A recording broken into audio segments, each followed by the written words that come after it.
স্বৈরাচার মুক্ত করেছি দেশ, দেশের মানুষ স্বৈরাচারকে বিদায় করেছে এই দেশ থেকে। এখন সামনের দিনে হচ্ছে দেশ গড়ার পালা।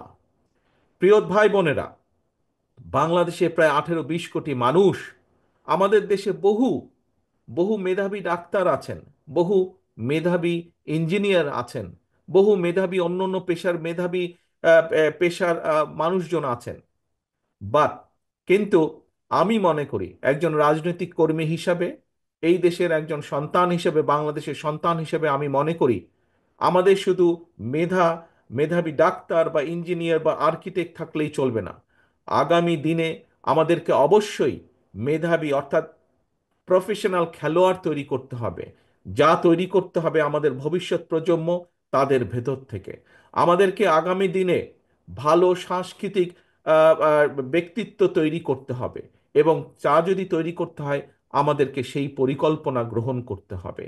ইনশাল্লাহ, আল্লাহর রহমতে বাংলাদেশ জাতীয়তাবাদী দল সরকার গঠনে সক্ষম হলে অবশ্যই আপনাদের এখানে অনেকেই আছেন যাদের মনে আছে যে শহীদ জিয়ার সময় নতুন কুড়ি নামে একটি অনুষ্ঠান চালু ছিল।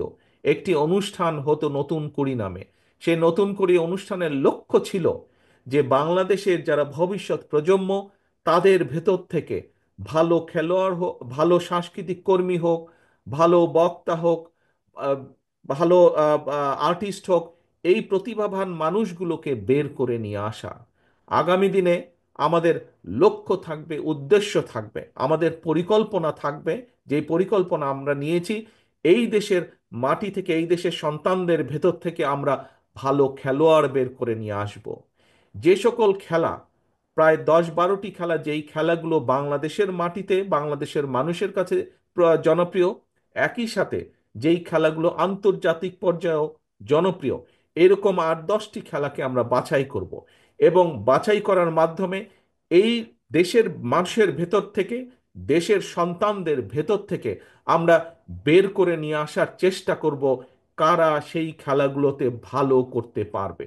তাদেরকে আমরা সরকারের পক্ষ থেকে ট্রেনিং দিব, তাদেরকে আমরা জাতীয় এবং আন্তর্জাতিক মানের করে গড়ে তোলার চেষ্টা করব, যাতে স্পোর্টসের যে আন্তর্জাতিক ইভেন্টগুলো আছে, সেই ইভেন্টগুলোতে যাতে আমরা দেশের জন্য সম্মান বয়ে আনতে পারি।